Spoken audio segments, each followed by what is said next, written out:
मुझे लगता है एग्रेशन थोड़ा कम था मेरे अंदर, थोड़ा सा बौखला गए थे और थोड़ा सा ये गेम है तो फेक तो सब लोग ही है।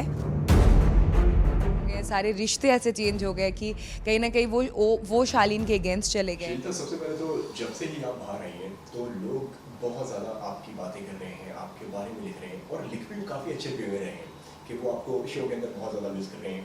आपका क्या रिएक्शन है शॉकिंग रिएक्शन पे, अगर आपकी बात करें तो?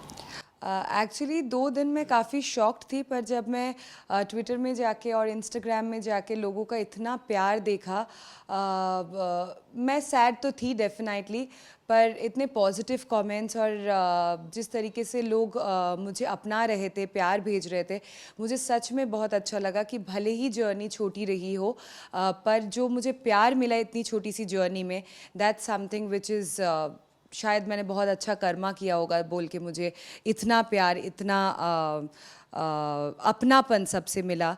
लोगों का ये भी रिएक्शंस मुझे देखने के लिए मिला बाद में कि एक्चुअली सृजिता पहले टीना के बारे में भी ठीक थी और अभी ये गौरी के बारे में भी ठीक थी। So people are realising, which is also another achievement I will say, कि मैंने उनका प्यार और वो विश्वास वापस से जीत लिया। बट शीतल, इसकी अगर बात करें तो क्या लगता है आपको कि गेम में कहाँ पे ऐसी कमी रह गई कि आज बाकी लोग अंदर हैं जो नॉमिनेट हुए थे और आप घर के बाहर हैं? पहली बात तो मुझे लगता है एग्रेशन थोड़ा कम था मेरे अंदर। मैंने ज़्यादातर मैच्योरिटी के साथ चीज़ों को हैंडल करने की कोशिश की और कहीं ना कहीं शायद मेरा ये नेचर नहीं है कि हर प्रॉब्लम में या हर जो भी मुद्दा हो रहा है घर में उसमें मैं कूद जाऊं। तो शायद इन्वॉल्वमेंट थोड़ा और ज़्यादा दिखा सकती थी हर मुद्दे में, और एग्रेशन थोड़ा ज़्यादा कर सकती थी, एंड मैच्योरिटी थोड़ा लेवल डाउन कर सकती थी। ओके, गेम की अगर मैं बात करूँ तो वहाँ पे किस तरह के रिश्ते आप बनाते रही हैं घर के अंदर? रिश्ते, देखिए मैं सबके साथ बातचीत होती थी मेरी, एक्सेप्ट एक दो लोग, लाइक इनफैक्ट गौरी के साथ इनिशियल 1 हफ्ता या 10 दिन मेरी काफ़ी बातचीत हुई। मैंने उसको बोला कि तू मुझे डांस सिखा, हम योगा प्रैक्टिस करते थे साथ में, काफ़ी बातचीत हुई सिवाय टीना के साथ। बाकी सबके साथ एक काइंड ऑफ इक्वेशन मेरा था, और जो इक्वेशन बहुत ज़्यादा ख़ास है, जो बहुत प्यारे इक्वेशंस है, those are like my equation with Abdu.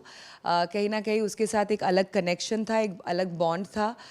My equation with Nimrit, I really cherished our friendship.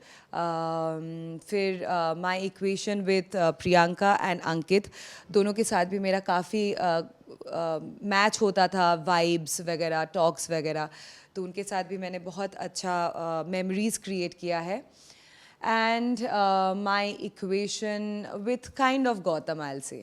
But Gautam की आपने बताया जिस तरीके से आपने जिक्र किया, लेकिन कहीं ना कहीं नॉमिनेशन में भी आप उन्हीं की वजह से गई हैं और फिर बाद में वो एक कॉन्वर्सेशन में अगर वो जिक्र करते हैं कि आपकी कि उनकी वजह से आप निकल गई, उनके दोस्त चले गए, तो क्या उसको आप क्या कहना चाहेंगे? क्या वो डबल पर्सनैलिटी है?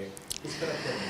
देखिए गेम, जब दोस्त का जब स्टैंड लेने की जब बारी आई तब उन्होंने स्टैंड नहीं लिया, अब लेकिन बाद में वो जिक्र कर रहे हैं, उस पर क्या है? मैं ये कहना चाहती हूँ कि कहीं ना कहीं कैप्टनसी पाने के बाद वो थोड़ा सा बौखला गए थे और थोड़ा सा कंफ्यूज्ड भी थे।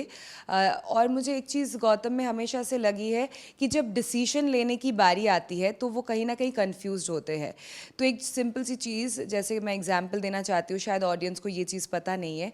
जब गौरी को नॉमिनेशन से बचाने की बात आई थी फर्स्ट वीक में, पहले हफ्ते में 6 लोग नॉमिनेटेड थे, और अगर 5 लोग जो लोग नॉमिनेटेड थे उनमें से अगर 5 लोग गौरी के साथ डांस में पार्टिसिपेट करते हैं तो Gauri would be saved from the nomination, और अगर 5 में से 4 करते हैं और 1 नहीं करते हैं then she would not be saved from the nomination.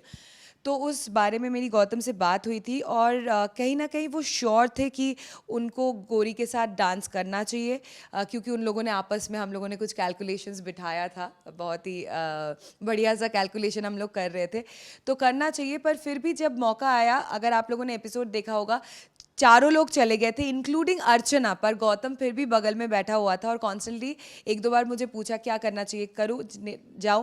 मैंने बोला अब जब सोच लिया तो जा, कर ले।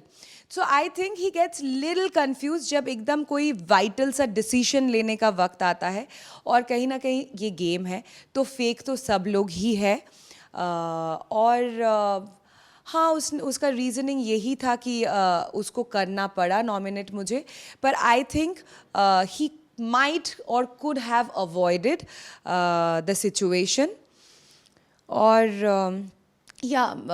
वो थोड़ा सा बौखला गए थे कैप्टनसी के बाद और डिसीशंस। लेकिन आपको उनके गेम में ऐसा नहीं लगता है कि हर बार वो वादे कुछ और करते हैं लेकिन करते कुछ और हैं? हाल ही में रिसेंटली एक टास्क हुआ था जब रूम के लिए, जब हर बार वो सौंदर्य सौंदर्य करते हैं, कहते हैं मैं उनसे प्यार करता हूँ, उनको चाहता हूँ, उनके लिए फीलिंग्स हैं, लेकिन जब किसी पार्टनर को चुनने की बारी आई तो उसने अर्चना को चुना था, हाँ। तो उसके लिए भी I would say it's a part of the game, क्योंकि अर्चना प्रियंका और अंकित के साथ काफ़ी क्लोज नज़र आ रहे हैं रिसेंटली, और कहीं ना कहीं Gautam was trying to get close to Ankit, क्योंकि ऑब्वियसली गेम के मोड ऐसे चेंज हो गए, सारे रिश्ते ऐसे चेंज हो गए कि कहीं ना कहीं वो शालीन के अगेंस्ट चले गए हैं, and Shalin is kind of with Shiv. So to make this kind, मतलब इस तरफ का जो पल्ला है वो भारी करने के लिए he wants to make friendship with Ankit and Priyanka, और Archana was the I think medium between the friendship, क्योंकि अर्चना हाल ही में काफ़ी क्लोज हो गई है प्रियंका के साथ। और रही बात सौंदर्या की, तो वो तो उनके बेड में आके वैसे भी रात को, जैसे कि कल के एपिसोड में ही हमें दिखा होगा, कल या परसों के एपिसोड में शायद, वो उनके साथ आके टाइम स्पेंड कर ही रही है, क्योंकि उसको लड़कों से अटेंशन बहुत पसंद है, और घर में वो चीज़ की जिक्र भी करती रहती है कॉन्स्टेंटली कि यार शालीन भी पहले मेरे पीछे था, अभी MC भी ऐसे है, फिर गौतम भी मेरे पीछे है। So she likes that whole interest what she is getting from the guys. तो वो तो आएगी गौतम के पास और टाइम स्पेंड करेगी, बट रूम सिलेक्शन की इसमें अगर वो अर्चना को सिलेक्ट करे, तो उसका जो I think behind the game जो थॉट प्रोसीजर है कि मैं प्रियंका और अंकित से क्लोज हो सकता हूँ, so that's the card I think he tried to play. और बट वो कंफ्यूज्ड है, और मुझे लगता है कि वो एकदम स्ट्रेट ऑन द फेस नहीं है, जो मुझे घर के अंदर जब मैं थी मुझे जो लगता था कि he is very straight on the face और बहुत जेन्युइन बंदा है, पर बिल्कुल भी जेन्युइन नहीं है।